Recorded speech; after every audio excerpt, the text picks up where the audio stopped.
Good afternoon. Good afternoon, everyone. It is Tuesday. It is 4 p.m. ET, and we are so pleased that you have found us here on Crime Time on A Mighty Blaze. I'm your host, Hank Phillippi Ryan, the USA Today bestselling author of 15, going on 16 novels of suspense. My new book, One Wrong Word, which you see so cleverly on the door behind me, because that's what you do. You put your book on the door, is just out in paperback, in the paperback version right now. So look for that. My upcoming book, All This Could Be Yours, comes out next year about this time. But today and right now, we are here to talk about this really sinister, suspenseful, atmospheric novel, Eye of the Beholder by Emma Bamford. And Emma comes to us from the UK today, where it is 9 o'clock in the evening. So we are grateful. This book is look at this, you all. The title, Eye of the Beholder. What does that refer to? Beauty is in the eye of the beholder. And it is all about beauty, kind of scary beauty, and all about truth in the eye of the beholder. It is atmospheric and wonderful and bookish and lovely and sort of Vertigo meets Wuthering Heights, if that speaks to you at all. And we are so pleased to have you here, Emma. Welcome. This has been your pub week. What's it been? This is not your first book, but pub week never gets old. Talk a little bit about what you've done for Eye of the Beholder. Hi, Hank. Thanks for having me on. I live in the UK, and Eye of the Beholder came out in the UK just before it came out stateside. And on publication day, I went out for a really lovely lunch with two of my writer friends. And we had cocktails in the middle of the day, and we just talked about writing and celebrated each other's successes. And it was a really nice way to mark the book coming out. It's really sweet, because writing a novel is such a journey and it takes such a long time, and you're often by yourself. And that moment of just sort of, you're so wise to take a moment and say, this really worked. We're really lucky, and share that with your friends. Yeah, it does. Like you say, and you well know, it does take a lot of time, a lot of energy, a lot of tenacity. I'm sure for many writers, know that a lot of the time you feel like giving up sometimes when the going gets tough, or you're stuck on a scene, or you've got a bit of writer's block or something. So yeah, I think it's important to take time to celebrate those wins that we have in our life. I'm just going to sneak in a question here about, you say sometimes when you get a tiny bit of writer's block, but as a reporter, you were a reporter for a long time. And as a reporter, you can't really have writer's block. You just need to do the best you can at every moment that you can. Do you think that being a reporter helped with your storytelling? Definitely. I think there are different approaches to writing, news writing and feature writing for newspapers and magazines, which is what I do for the day job, and writing books. But having a deadline and knowing that you absolutely must meet that deadline as well is, that's two things that has in common. Good training. Exactly. There's no room for writer's block if you have a deadline. It's just going to be, and you have to make it be the best that it can possibly be. I was reading about your reporting and about your journalism, and you seem to have that you ask people surprising questions, like, what's your favorite kind of cheese, or something like that. I was almost going to ask you what your favorite kind of cheese is, but you don't need to tell us that. What was that, just to get to know someone, to be human with them? Why do you ask those sort of unpredictable questions? It's a good icebreaker, because they could be someone that's used to being interviewed, but they've not been interviewed by you before, and there's no rapport if you've never met them before. So if you just ask them something really silly, and it doesn't even matter, and the answer might not go in the interview, but it makes people laugh, and it helps them to open up a little bit. I agree. And it's funny, I used to, as a television reporter, obviously we're on camera. And I used to say to people, count to 10 for me for an audio check. And once I just said, instead of that, I said, could you count to 10 for me? And the guy says, yes, like as if that were the question. And so I talk about that all the time. And now in doing interviews, saying that's what I used to ask is people, can they count and that would give them some sort of response. Anyway, let me welcome you to Crime Time on A Mighty Blaze. If you are new to A Mighty Blaze, you'll know that we have been here for going on 5 years now, since the beginning of the pandemic. It was created by the wonderful powerhouse duo of Jenna Blum and Caroline Levitt to keep us discovering new books and keep us discovering new authors and finding new and wonderful things to read, like Eye of the Beholder by Emma Bamford. And we are so pleased that she is here today, and we are still going strong here on Crime Time on A Mighty Blaze. Let me quickly read you Emma's bio, and then we will finally let Emma talk. I know you're like, just let her talk, but I'm going to read you her bio first. Emma Bamford is an author and journalist who has worked for The Independent, The Daily Express, The Sunday Mirror, Sailing Today, and Vote International.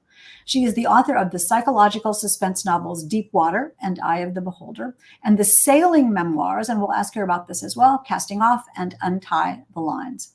A graduate of the University of East Anglia's Prose Fiction MA, she lives in Norwich in the UK. And you can find her at emmabamford.com, but not right now, because right now we want to talk a little bit about Eye of the Beholder. Can you just give us briefly, just tell us a little bit about what this book is about? Yeah, Eye of the Beholder is my tribute to Alfred Hitchcock's 1958 masterpiece, Vertigo. And it tells the story of a ghostwriter who gets a commission to go and work for a world-renowned but very reclusive cosmetic surgeon. And while she's writing, she's sent to the surgeon's house in the Scottish Highlands, this beautiful glass-walled house with a view out across the loch. And while she's there, she starts to have suspicions about the doctor. Some things don't add up. And she meets the doctor's business partner, and she is drawn to him, and she falls for him. And she finishes the project, and she returns to London for the book's launch. And then she hears that the business partner, Scott, her lover, has died. And then we jump forward in time, and she sees him coming out of the tube station, and she follows him. And then we find out everything that's been happening. I mean, the structure of the book is so wonderful, because that first scene, that scene that you just described, which feels like the end, you describe is written as the beginning, and that is such a propulsive, marvelous scene, and we are so in her head. Can you talk a little bit about what it was like to write that scene, and then we'll go back and talk about her job as a ghostwriter? Yeah, I'd love to. So I lived in London for a long time, so I'm very familiar with some of the settings. And Embankment Station, for anyone that's been to London, is an old tube station, the London Underground, and it sits really close to the River Thames. And so you can kind of walk through it to Concourse if you want to get from Covent Garden down to the river without going into the station. But it can get very busy because it's like an underground street, and it's a bit like a cave, so it's very enclosed, and you get a lot of people in one place together. So I chose that as my setting. And also when I lived in London, that's a city of about 9 million people. And it's so strange that you can just bump into somebody that you knew from years ago. And frequently it would be on the tube system. So that's why I decided to set it there. I thought it would be quite eerie. And it's also about being underground and thinking about the depths of the earth and the weirdness of these trains that are going deep, subway trains that are going deep under the ground. And Maddie follows Scott to a nightclub, and she gets into the nightclub, and then she's trying to find him in the dark. And there's a moment where she finally sees him, and some strobe lights and lasers are going off. And that is the point where she sees him. He's kind of lit with a ghostly green aura. And that's really closely linked to a scene in Vertigo, where the Jimmy Stewart character sees the Kim Novak character, and she's backlit by a flashing neon green sign from a hotel. So I took kind of that spooky feeling from Vertigo and then brought it into a modern day situation, and also flipped the genders of the main characters. Well, let's talk about that, because I would love to ask all of you in the chat, How many of you have watched Vertigo with Jimmy Stewart and Kim Novak, the fabulous, brilliant, terrifying, creepy, obsessive Alfred Hitchcock movie? Just tell us in the chat whether you've seen it, as Emma and I talk about this a little bit. Was Vertigo the domino that fell, your love for that movie? If you do, was that the domino that fell that started this book, or did you realize as you were writing it that was Vertigo-esque? No, it was the starting point. It always was. When I did my bachelor's degree a long time ago, I did English literature and film studies as part of that. One of my professors introduced us to Vertigo, and we looked at it from, there's a film theory about the male gaze. So about in classic Hollywood cinema, how the camera is kind of a stand-in for the male gaze, and the way that female subjects are seen on the screen could be different from the male characters. So, for example, there might be lingering shots of a female love interest and lots of close-ups and things. And I thought that was so interesting. And so I always had in the back of my mind, years before I wanted to write a novel, you know, what would happen if that was the other way round, if it was a woman looking at a man. So, yeah, and I just thought for years and years, and then the opportunity came I started writing thrillers and suspense novels, and I thought, why not do this one? It's been bubbling away in my mind for a long time. I mean, it's so fascinating to think about point of view, to think about how Hitchcock had that movie filmed to be through. I mean, it is the point of view of Jimmy Stewart, how he sees Kim Novak. And in your book, the main character sees a couple of different things. She's a ghostwriter, and that's such a perfect choice of what she does, because she's using her female gaze to gauge the life of someone she's supposed to be writing about. Was that your first idea of who your main character should be, a ghostwriter? And I get goosebumps thinking about that. Yeah, it's so strange. I'm sure you've had other writers say exactly the same thing, but sometimes, and you'll know this, sometimes characters just come to you ready formed. And that she came to me, she's called Maddie in tribute to the film, but apart from that, her background and her occupation and her family story and everything just came fully formed. And it's interesting though, because isn't it so perfectly, if I can use the word, useful, to have her watching someone and delving into someone's life. And as one of the taglines of your book is, if beauty is in the eye of the beholder, how far can you trust what you see? And you've just described this marvelous scene at the beginning of the book where she's looking for someone and wondering if she's really seeing that. And the character that she's writing about, the topic of this novel, of this book that she's ghostwriting, the main character, the real life main character of the book she's writing, I Can Do This, is a cosmetic surgeon, all about how someone looks. So talk a little bit about those threads and how those intertwine. Yeah, so Angela, the name of the doctor is Angela Reynolds, and she's built an amazing reputation. She's very good at what she does. She has a 3-year waiting list. And she has a very particular way she likes to work with her clients. And she gives a speech a couple of times to Maddie explaining her philosophy, because they have to go into that for the book. And she says that she's not about changing the way people look, but about preserving them, helping them feel like that they are themselves. So I don't know if maybe some viewers at home have had this experience as well. And sometimes you look at yourself in the mirror and you think, oh, I don't recognize myself, because what I'm seeing doesn't marry up to, how I think I look from the past. So Angela helps people to get back their sense of identity. So it is about being looked at, looking yourself, and how that all fits with identity. And the identity question is so key in this, because Maddie is supposed to be writing Angela's book about Angela and her philosophy and her life and her craft and her skill. But there are things that Angela doesn't want Maddie to know. I mean, when Maddie asks the typical questions that anyone would ask of someone they were writing a book about, and Angela tells her no. So talk a little bit about that, about truth and beauty and the creation of reality, which is what she does as a plastic surgeon and what she's asking Maddie to do for herself in this book, creating a reality that's sort of true enough but isn't really real. Yeah, well, as I was writing the book, I was aware, and also as an editor and a journalist myself, I'm aware about you've got a choice about what you put on the page and what you leave out. And especially when it comes to editing a book and you have to kind of cut parts away. And I was thinking about the cuts and taking things away and changing things and editing, and thinking about how the parallels between that and the beauty industry.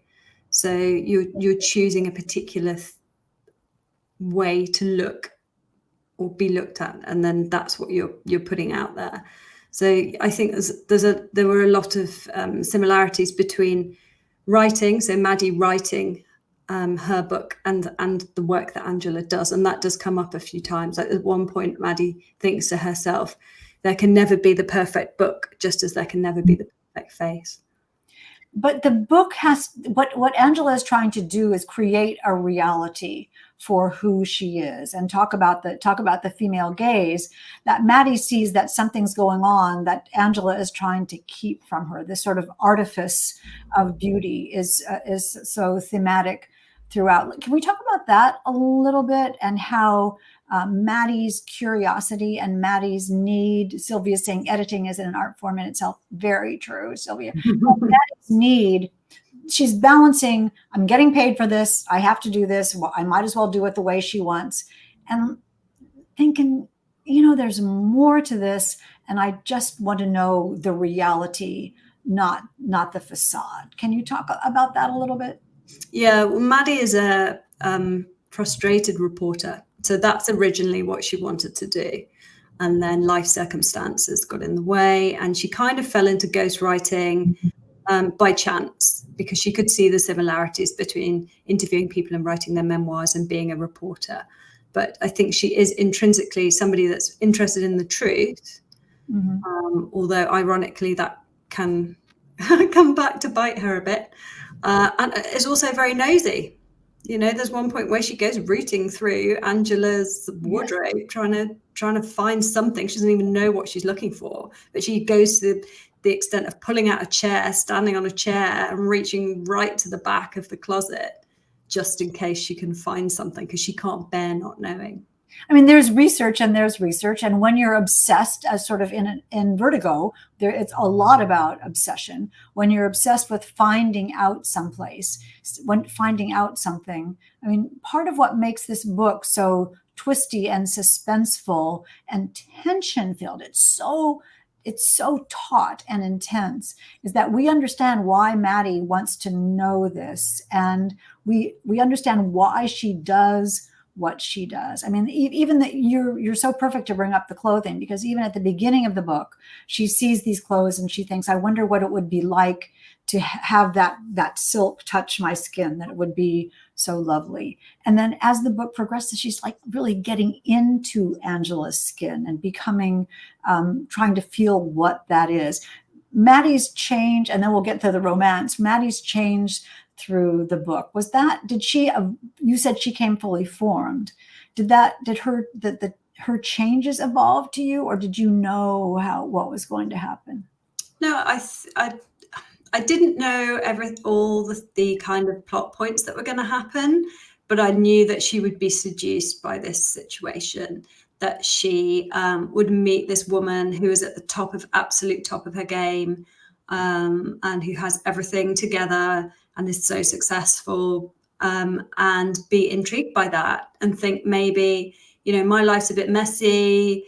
Can I learn something from this woman? And so she does start to, at the beginning, she's very cynical about Angela's idea of cosmetic surgery, but then Maddie starts to agree with it, and she's looking at herself in the mirror and she's thinking, oh yeah, just lift my eyebrows a bit. Oh yeah, I quite like that. So I love your choice of the word seduced, because that is, Maddie is drawn into this and drawn into her feelings about Scott, and the romance in this book is a very powerful theme and a through line.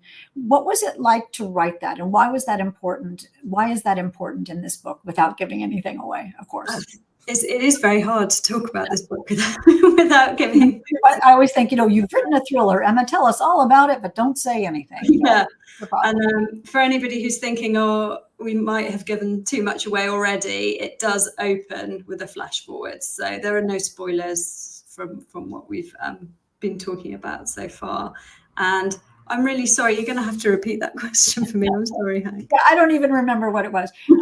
I think it was Scott and the romance, and we used the word seductive. She's seduced, into this lifestyle of Angela, of beauty and artifice, and whether making something be better real. Can you take reality and make it better? And into this walks somebody who is supposed to, she thinks, is peripheral, and she's seduced in many ways by Scott as well, and is drawn into another circumstance. What was it to write the romantic part, and why is that such a strong element of this book?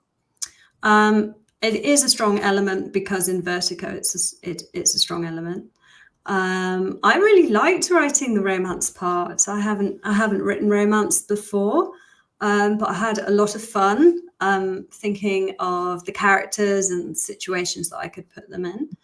And when I first turned in the manuscript to my editor, she came back and she said, can you please kind of up the ante a little bit, and can we make it a little bit more steamy at one point?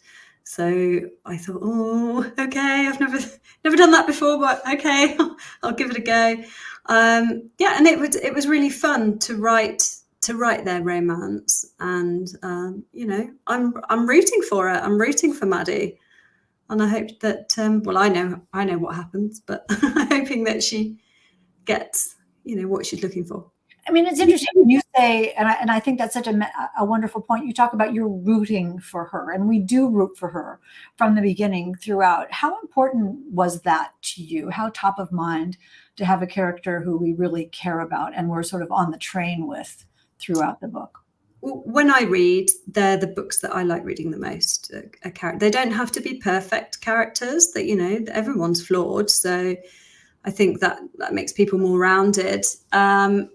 But yeah, I want to be with that person on their journey, particularly because Eye of the Beholder is told from first person perspective, and that was a conscious choice actually to really. That's a great question. Should I? Yes, I love that. I was going to bring that up, and I think that's genius. Perfect timing. Talk a little bit. Great. Yes, the title is Eye of the Beholder, EYE, but because it's told from the perspective of Maddie, it's I, as in the letter I, me, all the way through. And when you read the book, you'll notice she often says, I think, I see, I glance, I observe.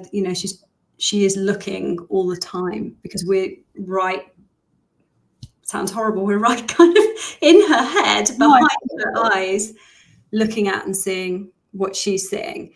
And in this novel, there's no change in point of view. I have in the past done multiple points of view, but this time it's a singular point of view, so that it feels really intense. And also it allows us, we only know what she knows, and she can't see everything, and she might be wrong, which is also part of the tension of the book. Exactly. And I think, I don't know if it was Hitchcock or Patricia Highsmith that said, the secret to suspense is having the readers know something that the characters don't. It's I think Hitchcock with the bomb under the table, that if the viewers know there's a bomb under the luncheon table at the restaurant, it's scarier than if the bomb just goes off and it's a surprise. So the difference between surprise and suspense is that the reader knows something that the characters don't know. Yes, that's exactly it. But if you're telling it from only one person's point of view, then that's tricky. I mean, how do you do that? How do you add that suspense? But we're lucky with novels in that we can jump backwards and forwards in time. And so that's one way that you can do that. It's completely suspenseful. And one of the things that's so successful, Maria Alicia is saying, wow, this sounds great. I can't wait to read Eye of the Beholder. I know, I hope you all are thinking this right now, because as I said, it's so atmospheric and so engaging. And the book engages you from the moment you pick it up in the bookstore. Now, this is an advanced reader copy, so you can't really tell from this, but Emma, hold up the real book and tell us a little bit about why this cover is so incredibly special. Okay, so this hardback has like a super high gloss finish on the front and the back on the jacket, and I don't think you can see the light reflecting there on the camera, but in real light, I think actually you can see a bit of reflection here. It's just my computer screen, but in reality, when you hold it in your hands and you're looking at it, you can see your own reflection in that, because this black is acting as a mirror. With the shininess, so it's really clever. The designers have done an amazing job, and the team at Scout Press of really understanding that theme and bringing it out in the cover. So I'll just a bit addicted to feeling it around. What did you do when you opened the book box and saw it, or when you saw it for the first time? Yeah, because I had absolutely no idea, because I'd seen the proof copy, like the one that you have, Hank.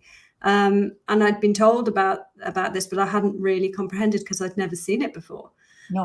And it also has these ripples. You see, it's like a textured ripple. So when you run your finger over it, you can feel that. And my partner, he's a writer, and he's very good at metaphors. He loves metaphors.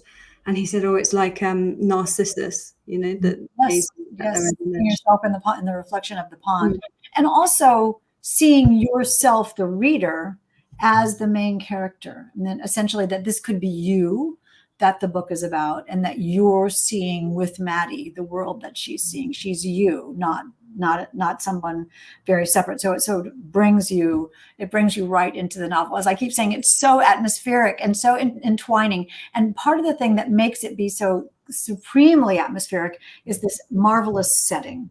She's a fish out of water. She's not in London anymore, and she goes to this place that's new and separate and gorgeous, but remote. Can you talk a little bit about that journey and where you placed her for much of this novel? Yeah, sure. So when you're reading the book, just after the scene where you've seen Maddie see Scott and he's all backlit with green, then we jump back in time. So we're going to follow Maddie chronologically then and find out everything that happened. And it opens with her in a helicopter. And she's never been in a helicopter before, and she's being flown up to the Scottish Highlands to stay in Angela Reynolds' house up there. It's in a really remote place. And so she flies over the land, and then the helicopter comes down, and it's, quite a little bit scary as the ground's rushing up. And then she goes into the house, and this house is an ultra modern house, but it's kind of hidden, like it has a moss covered roof, and so that it blends in with the landscape. But when you look at it from the front, it looks completely different from the natural landscape. There's no other buildings in sight around there. And when you're in the house, all three walls are entirely made of glass. So when she's inside the house, I keep saying we, when we're in it, we are in the house, we are in the house, and Madeline's in the house. And so she just has this endless view over down a valley and over to a loch and mountains behind. And it's Scotland, so there's a lot of, and it's November, so there's a lot of heavy weather that comes, and it's all coming to the house, and fog rises up from the loch and cloaks the house as well. It's gorgeous. Is this completely from your imagination, this place? No, I've been, we used to go on holiday to the Highlands of Scotland when I was a child, and I went to the Isle of Skye fairly recently. And then actually when I wrote the ending of the book, I went up to Scotland to do a writer's retreat. And that was brilliant because I was writing it in the landscape that I wanted to describe. That's very meta, I have to say. That must have been really that. I wrote one of my books that takes place in deep, deep blizzardy winter. And I was writing it here in Boston, and it was in blazing summer. And I just had to make do with a little Post-it on my computer that said, "It's cold, but look out of the window and see where you are." Must have been quite amazing. Quite amazing. so many. I have two more questions, and then we'll take questions from the audience. And I've seen millions of them there, so I can't wait to hear what you all have asked. So many people, everyone in this book has a secret. Do you know all of the secrets when you went in, or did they reveal themselves to you as you were writing? They reveal themselves. It's like the characters come onto the stage. You know, if you're going to see a play, and then these things happen, and sometimes the things change as well, which is really strange. Like sometimes some characters, there's one character in particular, and she looks the same as she originally did, but her name changed, her nationality, her relationship to other people. And this happened with my last novel, actually, as well. One particular female character that was kind of floating around, and it took a while for her to decide who she was going to be. And then once she had, then it was zoom and fit into the narrative. And then storylines and scenes and happenings were coming from that. So weird. About that, the writer brain, how somehow somebody is not quite right, and then they seem to help you create them or something. I think it must just be in your subconscious somewhere, and then you just have to relax, and then the solution will come in the end. Yeah, I think relaxing is brilliant. I think that's exactly right. You have to just wait for it almost, and sort of, as you know, sort of trust the process and allow it to happen, which sometimes is very difficult since tick, tick, tick, the deadline is coming. Finally, let me ask you a little bit about back to Vertigo briefly. Vertigo is so much about passion and obsession and relentless desire and decision-making based on that. As you immersed yourself in this book, knowing your passion for Vertigo, what was it like to see your special, unique version of this coming out in a story that's different, but has the same underpinnings? But you don't need to know Vertigo at all to love this book. So talk a little bit about anything you want out of that. Well, I'd probably written 2 drafts, and then I thought, right, it's time to watch Vertigo again. So I hadn't seen it for a few years. So I was writing from my imagination. And then I thought, okay, I'm going to watch it. I'm going to download it. I'm going to watch it. And that was really interesting to see the ways that they were linked, but then also how they were different. And yeah, and then that's when I did things like picked up finer details of the mise en scène and the lighting. I thought that would be great if I put that in this scene where my characters are doing this, but they're doing something completely different to what Hitchcock's characters were doing.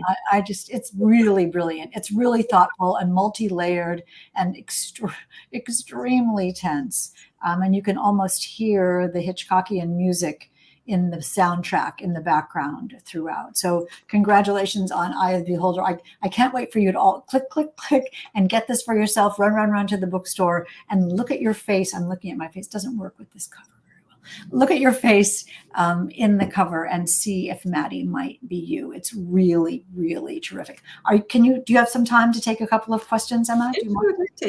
Who has a question for Emma?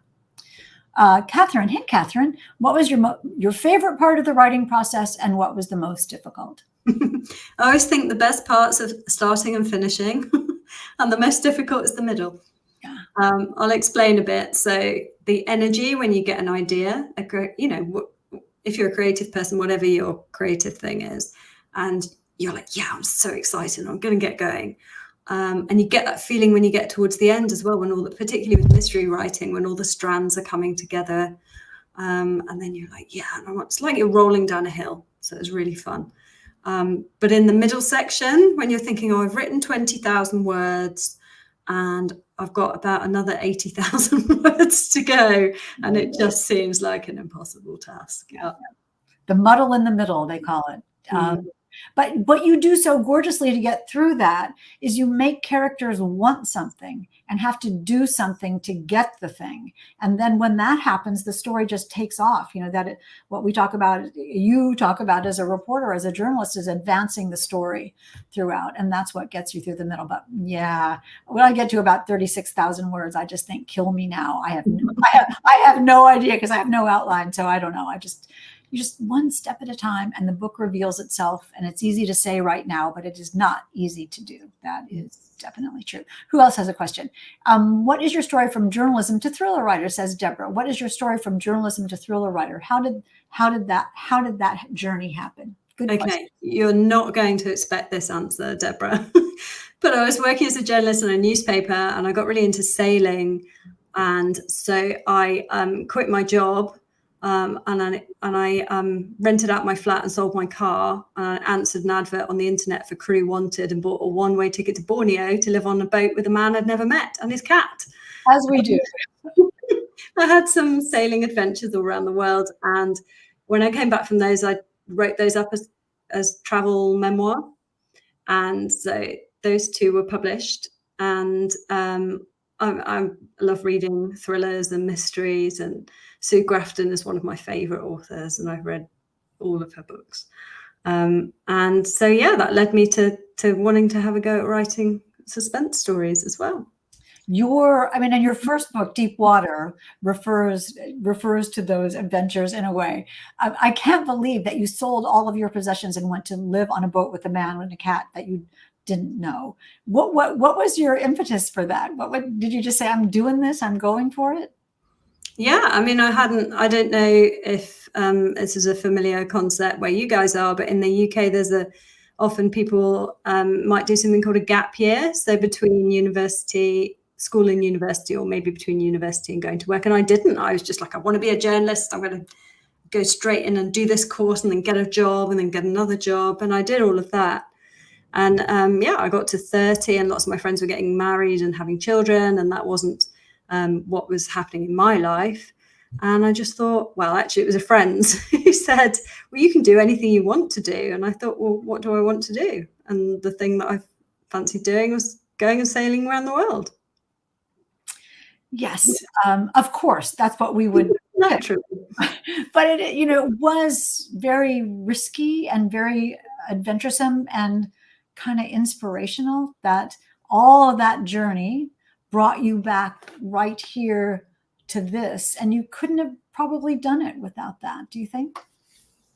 I think you're right. I don't think I would have done, actually, because it sort of became incremental steps. So writing a blog when I was away, and then writing those non-fiction books. And then when I was 40, I did the same thing. I didn't sell my possessions this time, but I went back to university to do a master's in creative writing. So I'd already started to write my previous novel, Deep Water, and I wanted to kind of work on that at university. So I did the same thing, quit my job, and off I went again. That's absolutely inspirational. You never know what's around the next corner, and you won't know until you go looking for it. And that is so marvelous. One last question. Do we have one last question? Irma says, I have to buy this book. I love the movie Vertigo. Susie Baldwin says, Vertigo is such a great film. Vicki Gregory says, loved Vertigo. Deborah says, I have never seen it. So you have an assignment. Randy says, do you do Bloody Scotland? I'm going in person in 2025. Do you know what, Randy? I haven't been yet, but I've heard amazing things about it. So I might see you there. Who knows? That'll be great. And you can say that you met at Crime Time. I would love that. That would be marvelous. Emma, thank you. Let's spin the wheel of fun and see what lucky reader gets to take home their very own copy of Eye of the Beholder. And here we go. Look at this. So many people here today. That's marvelous, you all. Let's see who wins.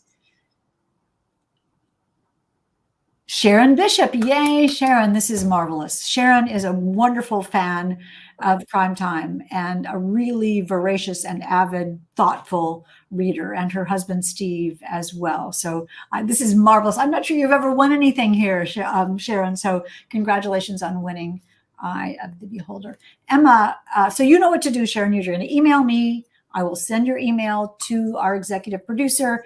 Karen, our executive producer, will send to Emma's publicist, and then you will get the book. So that's the cycle of winning a prize, you lucky person. So thank you for being here today. And Emma, thank you for being here today. You are brilliant and wonderful, and this book is terrific. Thank you so much for having me. I've had a lovely time. Good. I'm glad to hear that. You all, I hope you've had a lovely time as well. Next week at 4 p.m. ET here on Crime Time, Rachel Collar-Croft and her book, We Love the Nightlife, which is on my nightstand upstairs, and I forgot to bring it down. So look it up. You'll be able to see the cover, and you will note from the cover that it is about vampires, glamorous, nightlife-y vampires. And I cannot wait for you to talk to Rachel about that. So we will see you right here next Tuesday at 4 p.m. ET. Until then, remember your assignment, run, and get Eye of the Beholder, and then clear your calendar for this gorgeous atmospheric thriller. You will absolutely love it. And until next week, remember what I always say, it is always safe inside a book. And we will see you next time. Thank you, Emma. Thank you.